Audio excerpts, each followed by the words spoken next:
नमस्कार, मी स्वाती छत्रे मायदेव आणि कुतूहल स्वातीमध्ये आपण विविध विषयांवरती चर्चा करत असतो. त्यातलाच एक विषय आहे स्वयंपाकघर आणि आरोग्य.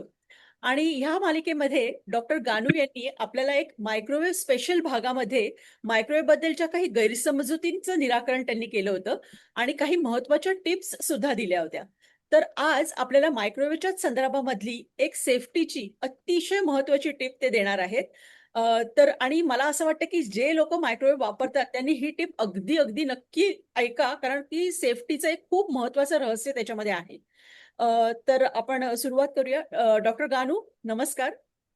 नमस्कार. हां, तर तुम्ही सांगा आम्हाला ती मायक्रोवेव्हच्या सेफ्टीची जी अत्यंत महत्त्वाची टिप आहे? हां.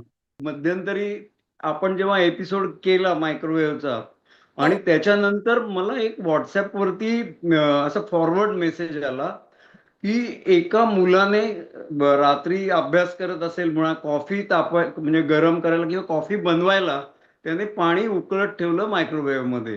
हां. आणि नक्की आपल्याला माहित नाही त्यांनी किती मिनिटं तापवायला ठेवलं, कारण तिथे चूक असण्याची शक्यता आहे. पण त्याने जेव्हा तो कप बाहेर काढला तर तो धक्का लागला कपाला आणि आतलं पाणी गरम म्हणजे जे झालेलं होतं ते संबंध त्याच्या चेहऱ्यावर उडलं आणि त्याचा बापरे! चेहरा भाजला. हॉरिबल. तर मग असं आल्यानंतर माझ्या मनात प्रश्न काय आला पहिला, की कुणीतरी मायक्रोवेव्ह विरुद्ध नॅरेटिव्ह करतोय की काय?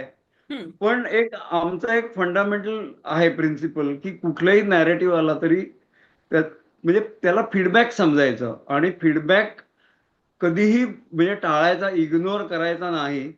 कारण त्याच्यामध्ये काहीतरी टीप चांगली निघू शकते. म्हणून मी विचार केला, की हे होऊ शकेल का? हं. आणि मग माझं मन जुन्या माझ्या रिसर्च डेजमध्ये गेलं. म्हणजे 1966 साली मी रिसर्च जॉइन केलं. तर आम्हाला सॉल्व्हंट्स निरनिराळी डिस्टिल करून प्युरिफाय करायला लागतच असत. तर तेव्हा मग मी विचार केला आणि माझ्या लक्षात आलं, की आम्ही जेव्हा डिस्टिलेशनला पाणी असेल, ग्लास डिस्टिल्ड वॉटर मिळवण्याकरता किंवा अल्कोहोल असेल, बेन्झीन असेल, तर त्याच्यामध्ये आम्ही प्युमिस स्टोन्स म्हणजे असे छोटे-छोटे तुकडे असतात हां. प्युमिस स्टोनचे, ते टाकत असू. आणि त्याचं कारण असं, की अ, पदार्थ म्हणजे जेव्हा द्रव पदार्थ उकळतो, हां. तर आपण हीट खालून देतो भांड्याला. हो. ती खालून हीट दिल्यानंतर खाली आधी तापतं भांडं आणि तिथून बुडबुडे सुरुवात होते. आणि जसजसं हीटिंग वाढतं तसं बुडबुडे अधिकाधिक येत राहतात आणि मग पाणी खदखदा उगळतं. हं. तर ते जे प्रकार तो आहे, तर त्याला मुळात एअर बबल सीड पाहिजे. मग एअर बबल सीड कुठे असेल? तर भांड्याला जर कधी ओरखडा असेल तर असेल. अच्छा. पण आम्ही काचेची भांडी वापरायचो. त्यामुळे ते राउंड बॉटम फ्लास्क सगळे इतके गुळगुळीत असत, की मग ते आतला द्रव पदार्थ डिचमळणार. हं. म्हणून ते प्युमिस्टोन लागायचे, की तो एअर पॉकेट द्यायला. ओके. आपण खाद्यपदार्थांमध्ये काही प्युमिस्टोन टाकू शकत नाही. पण मग माझ्या लक्षात आलं, की ओव्हर हिटिंग हं. हे शक्य आहे. हं. आणि मग ते जर गॅसवरती सुद्धा ओव्हर हिटिंग होत असेल, डिस्टिल करताना किंवा आम्ही एक इलेक्ट्रिक कॉईल च्या शेगड्यांवरती करत असू, तर मायक्रोवेव्ह मध्ये मग का अशक्य असेल ओव्हर हिटिंग? तर शक्य आहे. हो. मग मी याच्यावर अजून जास्त विचार केला आणि मग लक्षात आलं, की आपण गॅसवर जेव्हा एखादा म्हणजे भांड तापत ठेवतो, तर उष्णता बाहेरून आणि खालून देतो. बरोबर. मायक्रोवेव्ह मध्ये उष्णता अशी खालून नाही येत, ती आपण बघितलं की आतून बाहेर येते. करेक्ट. हां. त्यामुळे मग गॅसवरती अनइव्हन हिटिंग आहे. हं. म्हणजे वेगळ्या-वेगळ्या थराला वेगळं हिटिंग आहे.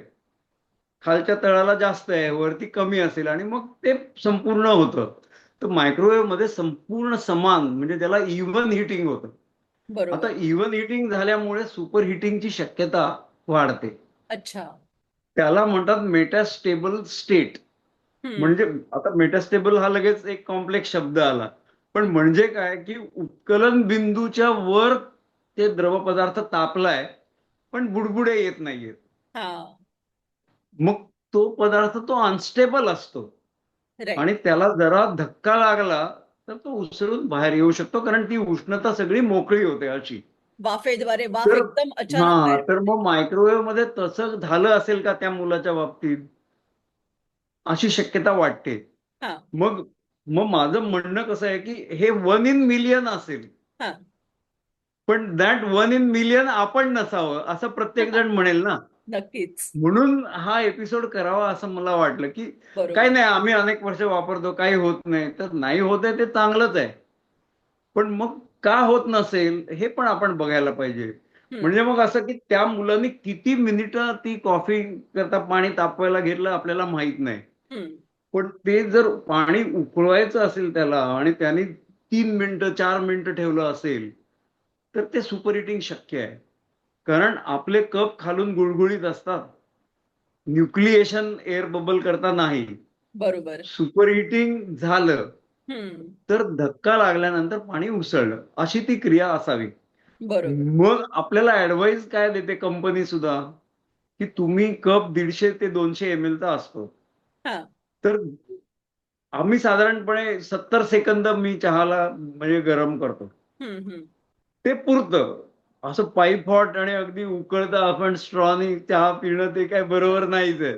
तर बरोबर आहे. गरम चहा हवा हे बरोबर. तर मग किती गरम करायचा? तर मग 200 ml जर पाणी असेल तर ते म्हणतात की 2 मिनिटं तुम्ही गरम करू शकता. हं. आणि सुपर हिटिंगची शक्यता नाहीये. पण आपण म्हणजे परत मॅक्झिममायझेशन करता कशाला जायचं? हो.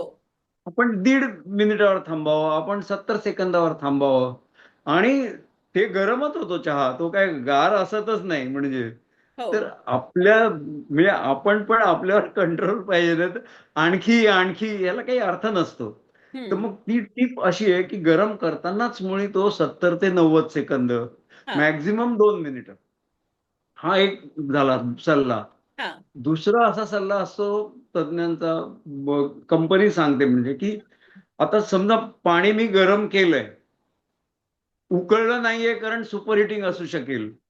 आता बरोबर. मी त्याच्यामध्ये जर कॉफी पावडर वरून घातली, हं. तर तो एअर बबल होण्याकरता न्यूक्लिएशन हां. मी देतो. मग ते सगळं फसफसू शकतं. बरोबर. हां. त्यामुळे मग ते असं ॲडवाइस असा असतो, की कॉफी करायची असेल तर दूध, साखर आणि पावडर हे एकत्र करायचं आणि मग पाहिजे तर ढवळून वगैरे ते आत ठेवायचं आणि मग ते गरम करायला मायक्रोवेव्हमध्ये लावायचं. म्हणजे मग नंतर आपण त्याच्यात जरी सुपर हिटिंग होण्याची शक्यता कमी असते हां, आणि हां. झालं तरी बुडबुडे आल्यामुळे ते तसं सुपर हिटिंग होणार नाही.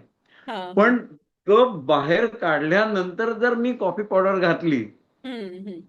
आणि जर सुपर हिटेड असेल, म्हणजे मेटास्टेबल आपण ज्याला म्हटलं हो. झालेलं पाणी, तर ते फसफसू शकतं, ते उडू शकतं चेहऱ्यावर. हं. मग आणखी एक सल्ला कंपनी काय देते, की आज तुम्ही पाणी गरम केलंत, चहात म्हणजे कॉफी गरम केलीत समजा, हो. तर 30 second let it stand inside. Okay. हां, हां, हां. हां, म्हणजे लगेच बाहेर काढायला नाही. पण आपल्याला म्हणजे एवढा काही वेळ नसतो. तेवढा पेशन्स पण नसतो. मग दुसरा बेस्ट म्हणजे काय, की कपाला थोडीशी टिचकी मारली अच्छा. किंवा आतल्या आत मी कप असा हलवला मायक्रोवेव्हमध्ये. जर स्प्रे व्हायचं असेल तर ते आत होईल. हं, हं, हं. स्प्रे आत होईल. बाहेर बरोबर. येणार नाही पाणी. पण मी बाहेर असं बघताना ते चेहऱ्यावर येऊ शकेल. मग हां. हं. आणि तिसरा एक त्यांनी सांगितलेली गोष्ट अशी, की मग आत काहीतरी ठेवायचं. हां. आम्ही लॅबमध्ये प्युमिस्टोन आपण टाकू शकत नाही खाद्यपदार्थांमध्ये. हो. तर मग ते म्हणतात, की लाकडाची टूथपिक्स ज्या येतात, हां. ती कप पाणी गरम करण्यापूर्वी कपामध्ये ठेवायची. हं, हं. म्हणजे त्या लाकडी असतात त्याला ती पोरस असते. हं, हं. आत एअर पॉकेट्स असतात. तर ओके. जसं पाणी गरम झालं, की ते एअर पॉकेट्स बुडबुड्याला प्रमोट करू शकतील आणि हं. सुपर हिटिंग होणार नाही. तर असे 2-3 प्रकार ते सांगतात, की असं आपण करू शकतो आणि यू कॅन बी सेफ. आता परत एकदा म्हणतो, की 1 इन अ मिलियन केस असेल, पण बरोबर. तरी ती टाळता येत असेल तर म्हणून ह्या प्रकारची काळजी घ्यावी. त्यामुळे साखर घालायची असेल तरी आधी घालावी हां. आणि सुपरहिट व्हायला नको असेल तर 70 सेकंद किंवा कंपनी म्हणते तसं आपण बघावं त्यांचं लिफलेट कंपनीचं. हां. खरं म्हणजे कुठलंही इक्विपमेंट वापरण्यापूर्वी कंपनीचं सगळं लिफलेट वाचावं हो. आणि मग त्या गोष्टी कळतात. मग वापरून अधिक अधिक कळतं. पण मग आता ह्याच्यामध्ये ना मला एक विचारायचं की हे फक्त आपण पाणी वगैरे असंच गरम करत असलो तरच ना, दूध किंवा पाणी. कारण आता समजा भाजीसारखा पदार्थ आहे किंवा हां. असं सॉलिड फूड आहे किंवा त्याच्यामध्ये थोडंसं सॉलिड आणि लिक्विड दोन्ही मिक्स आहे. तर अशा पदार्थांच्या वेळेला अशी काही भीती नाही ना? तिथे प्रॉब्लेम येऊ नये कारण तिथे कसं असतं म्हणजे आपल्याला हवा पाहिजे ना, हवेची हां. पॉकेट्स. हो, हो.